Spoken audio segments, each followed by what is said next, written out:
Right. Thank you very much, Peter, Alex, Josie and Laura. It's good to have you here. Do you want to start by introducing yourself, maybe take 30 seconds each, and then say your most important policy of your campaign, starting with Laura? Yep. Hi guys, I'm Laura. I'm a third year history and politics student and I'm running to be your sports president. I want to get absolutely everyone involved in sport, and then when you are involved, I want to make your life as easy as possible. Not only that, but I also want to improve our facilities and the links that join mental health and sport, because there are some really positive links there. So that's what I'm going to do for you. Great. Josie? Hi, I'm Josie. I'm a third year environmental geography student. So my three main policies are for York to become a top 35 university for sport through performance-based incentives. I really want to centralise college sport so it's accessible for every single student around university, because it's really great to be active, and healthy body, healthy mind helps you study. And also to expand the equal opportunity scheme to college sports teams and continue to bridge the gap between liberation networks and sports clubs. Great. Alex? Hi, my name's Alex Lake. I'm a third year history student, so I've got loads of time for campaigning. My policies are basically to make sure that everyone at the university has a really good time within sport, whether it's in bucks and you're competing at the elite levels, or just turning out for your college, playing a game of football or netball. I also want to make the performance of sport, I want to make it into an elite sporting university and leave a legacy, which means actually when we leave future generations, York is not only seen as an academic university, but also one for sport as well. And I really want to increase the York Sport brand and make it more media based by having more media coverage such as commentaries and live streaming. Great. And finally, Peter? Hi, I'm Peter. I'm a third year biological archaeologist. I'm formerly trained as a strength and conditioning coach, personal trainer. I've done that with everybody from beginners up to Paralympic and Olympic level athletes.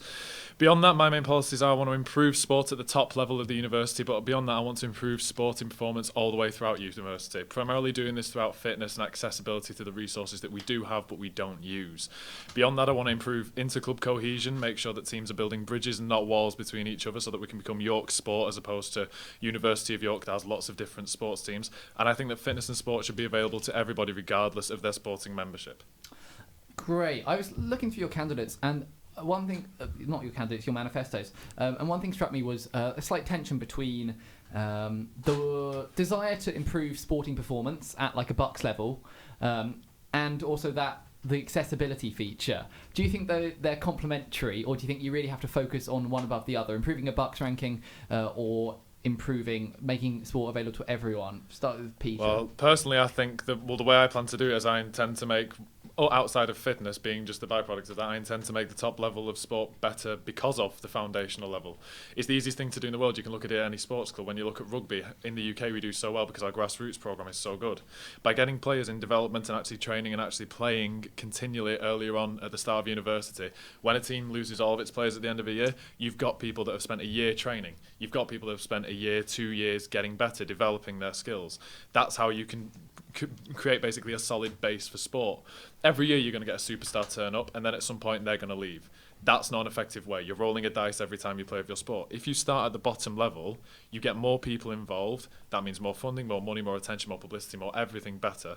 And then if they continue to stay involved, by the end of 2 years, you've got someone who's as competent as your top level players. It happens in every single sport, but it's something that isn't capitalised on by nearly every team at the university.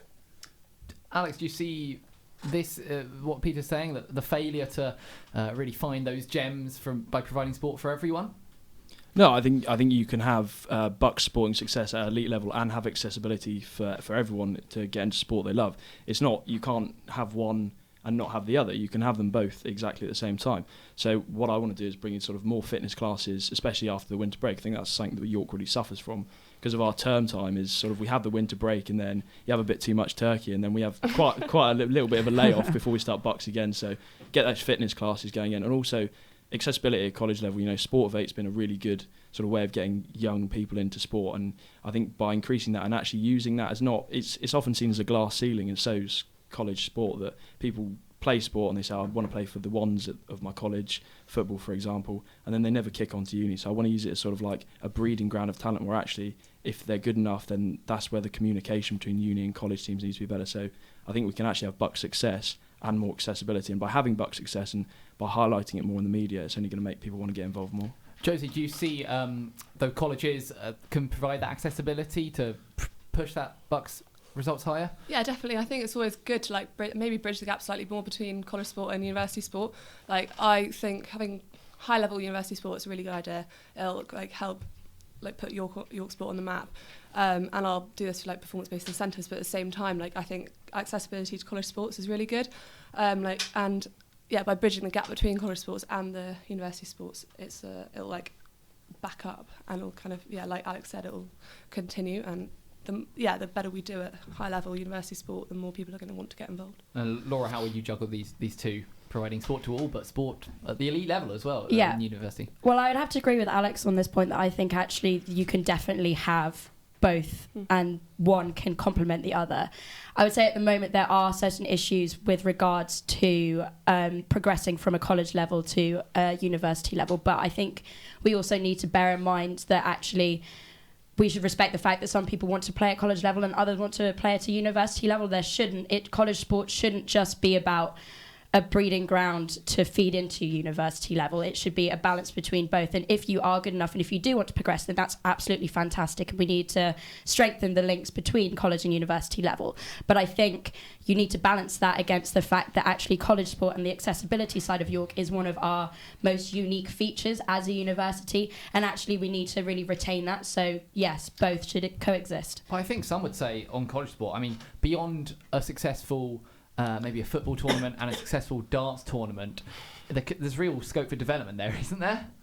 Josie, what do you say? I think... Wait, can you repeat the question?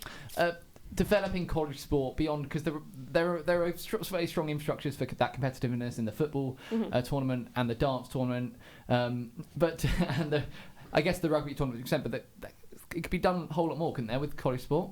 Yeah, part of something I want to do is put on some more like fun in-sport activities. So one, they raise money for charity, and two, like gets loads of people involved.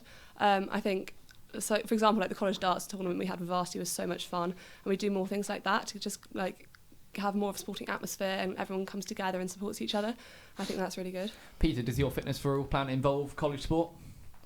I think fitness is definitely something involved. Again, it'll be done at all levels. It'll be open to absolutely everybody. That's the plan, to make it do that. I think the main thing that a lot of people are missing with college, though, is college sport is fantastic if you play football. College sport is great if you play rugby. It's great if you play badminton, if you do netball or hockey. What about people that want to do ultimate frisbee? What about people that want to do table tennis? What about people that want to do the smaller sports? I came into Goodrick and I wanted to do volleyball. Goodrick didn't have a volleyball team for college level. That was a real shame, but all these other colleges did. College is a fantastic resource if you, like everything else, if you use it properly. At the moment, it's doing half capacity and it's doing exceptionally well at that. We have a fantastic varsity system with Durham, which is brilliant. But what about all those other athletes who haven't got into that sport because they're not interested in football? I can't kick a ball to save my life. I was never going to go and do football. I was only ever good with my hands, so racket sports, and then I found volleyball.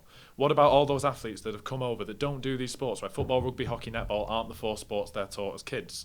When they come over from other countries, they're not alienated, but they lose out. They miss out on an opportunity, and from that, it leads into everything else again. Laura, is there room to improvement in the college sports system? How would you?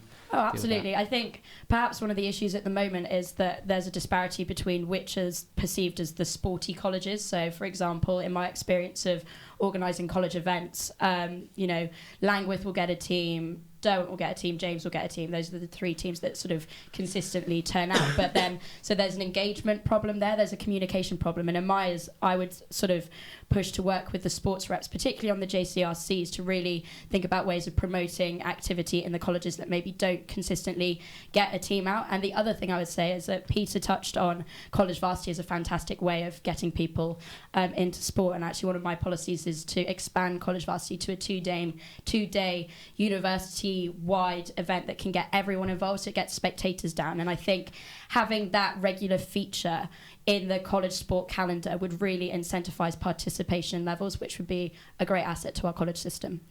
Sure, let's talk about funding initiatives. If you're elected, would you stick with the current system of focus sports and that extra funding and incentives for them, Peter? Focus sport, again, is an extremely good resource that we do have. I think, again, it needs to be improved. I think focus sport has been brilliant, but it started too late. We started it in week 4. The stuff that we were doing was generalised. I was very fortunate that volleyball were on it, as well. I know women's lacrosse, I think women's hockey as well, men's hockey as well were also on it. I know that they were on it. I also know that I was doing the exact same programme as people that use a stick to throw a ball and people that use a stick to hit a ball. I use my hands to volley a ball. It's not the same sort of sport, and it's so easy to often misthink, oh, we're doing that, that's fantastic. That's great if it's purely conditioning, but the fact that it was just being supposedly geared towards our sport, I think it was lacking. We can do a lot more with a lot less. So I think it needs to be opened up to more teams. We need to have a higher elite level status for things, definitely. We need some form of focus sport, but it's got to be niche. And then we need to open up this sort of thing that we currently have to so many more teams so that everybody is actually benefiting from it. It's tough though, isn't it? Because you have a limited pot of money, Alex. Yeah, I think it's tough. It's always tough to sort of choose what teams to give the money to and what teams to not. And obviously, focus sport creates that divide, but I think it's a divide that sort of has to happen with money. You can't spread out a certain pot of money too thin because it won't stretch too far. And I think focus sport, as it is at the moment, as was said, the S&C workouts that are done maybe need to be improved and actually made into specific sporting techniques. But also I think it should be based on Bucks' performance as well. But you've also seen focus sport really works. I mean, in the team I'm involved in and in other teams that are focus sports, such as like women's lacrosse, they're doing really well at the moment. And that is, all down, well, not all down, but there's partly down to the S&C and down to sort of the nutritional advice. So it shows that it does work, and in that effect, you'd carry on with focus sport. I mean, Laura, to play devil's advocate, obviously you said you received this. Yeah. Surely it's those teams that then need that extra help the least if you want to improve that level generally. Well, I think we need to be careful here because focus, obviously as a member of a focus team, if you will, obviously I benefit from it. But what I am conscious of about the focus sport initiative, particularly this year, after changing it from focus club to focus team, is that a lot of people have been left behind. So I think it's a case of when people are so committed to improving their sport and working with their team, we need to help those who have maybe been left behind by the Focus Team initiative this year. So actually that's where this is an idea of mine comes in, which is the idea to, if a team is willing to pay for their own strength and conditioning sessions when they're not a focus team, to actually help fund at least partially their endeavours there so that they can still have access to the strength and conditioning, which is the key feature of the sports team programme, without being left behind. Sure, thanks. Josie, I'll let you comment on funding, but also want bring us on to, because you speak about the accessibility and working with liberation networks. What can sport do for that? Well, really quickly with the funding stuff, I think what Laura said, I completely agree with. I agree that I think the focus teams maybe left stuff behind, so I actually think it's better to reward it as a club. And you can still put the S&C to maybe walk towards your top players, but I think it helps the club develop a lot more. So the boat club, something like that, would benefit a lot more from focus sports, focus team. In terms of liberation networks, I think it's so important to just be friendly and have respect. I've learnt so much being equal opportunities off in the York Sport Committee. It's just they want a better cohesion between everyone, and so people sign up to equal opportunities and they go, oh, I've signed up, tick the box. They don't actually understand what it's about, and especially with the logo, much as I like it, it kind of straight away speaks LGBTQ, and it's, as much as LGBTQ is a massive part of it, it's every single person in the university, from BME or BAME, stuff like that. So how do you stretch beyond that box ticking then? Well, so I want to expand it to college sport as well, firstly, and I also want to create set of guidelines, because then it's people can read it and actually what it understands, and they can sign up for sports clubs. Pete, do you see the current problem with sort of the equal opportunity scheme, and how would you take that forward? I think the scheme itself is absolutely fine. Again, it's one of those things where there's a difference between what you put down and what you're actually going to do about something. One of the main issues we always found when I was a college sports rep is there was some genuine, really bad equality issues between teams where we had to really deal with those problems. One thing I do want to point out, though, is all of this is being said, but at the moment there's only one club that's doing disability sports, so I'm going to plug them right here. It's Sitting Volleyball. We have a girl who's been running this for 2 years now, competed national in it. There's nothing else out there for it. There's not enough funding for it. It's not putting forward. She's doing everything on her own. If we support these sorts of initiatives, it's fantastic. But if it's one of those things that we just keep saying we're going to do, every year, we just have to try and sort the problems that are being caused instead of putting something out there. If we can put it out there, like Josie's saying, that it's actually a brilliant idea. Alex, would that activism be part of yours? Yeah, of course. And I think at the moment, Equal Opportunities maybe is a bit pragmatic in its approach. It's sort of there's been issues, and they're sort of trying to raise things to get past those issues. When I actually think if I become York Sport Pres, I'd get sort of minority groups in and have like a focused sport meeting with them to actually ask them what is the problem with sport and how can we break down I that just want to boundary. go over to Laura on equal opportunity. Sorry, not much time. That's fine. I think it's a great scheme, but there's definitely room for expansion and improvement. Thank you, Laura. Thank you very much, everyone.